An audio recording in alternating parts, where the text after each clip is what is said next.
I literally felt relief immediately. It's just unbelievable. I am back to doing anything and everything that I could possibly want to do. I'm Dr. Brit Moore, and I perform in-office carpal tunnel release with ultrasound guidance, the most minimally invasive way to perform a carpal tunnel release surgery.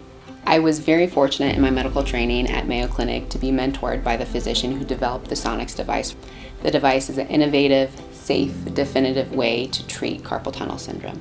I brought the technique back with me, and I'm very proud to be the first and most experienced physician performing these in Kansas City. My symptoms were typical symptoms. I was having the tingling in my fingers. I was having a hard time grasping at things. At nighttime, of course, when you're sleeping, it would go numb. When it got really bad, it would wake me up about 3 or 4 times a night. Symptoms that I experienced primarily were numbness in my fingers, especially when I am driving, which is obviously kind of a safety concern. She gave me the ultrasound, confirmed it, and told me about this wonderful new technique.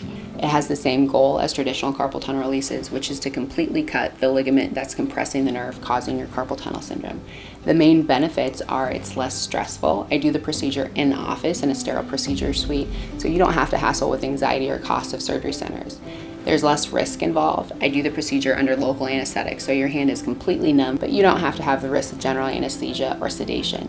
It's extremely accurate. I guide the entire procedure with ultrasound, so I can see everything at the same time as I'm cutting. That reduces chance of unintentional injury to other structures.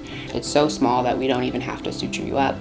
Because it's less invasive, you have a much faster recovery. I don't have to limit your activity at all. I was able to transfer from the procedure table to my wheelchair using that hand immediately after the procedure. No pain, nothing. It was unbelievable. Within 1 day, I was doing everything that I was doing prior to even having my first symptom of carpal tunnel. It was much faster and much better than I would have ever guessed. I went fishing for the first time within 2 weeks. I was able to get back to everything that I wanted to without any significant limitations. So certainly from a healing standpoint, I think that was exceptionally helpful, that I hadn't let my symptoms linger for years to decades even. If you have painful or functionally limiting hand numbness, do not hesitate to reach out. We can get you back to your pain-free life.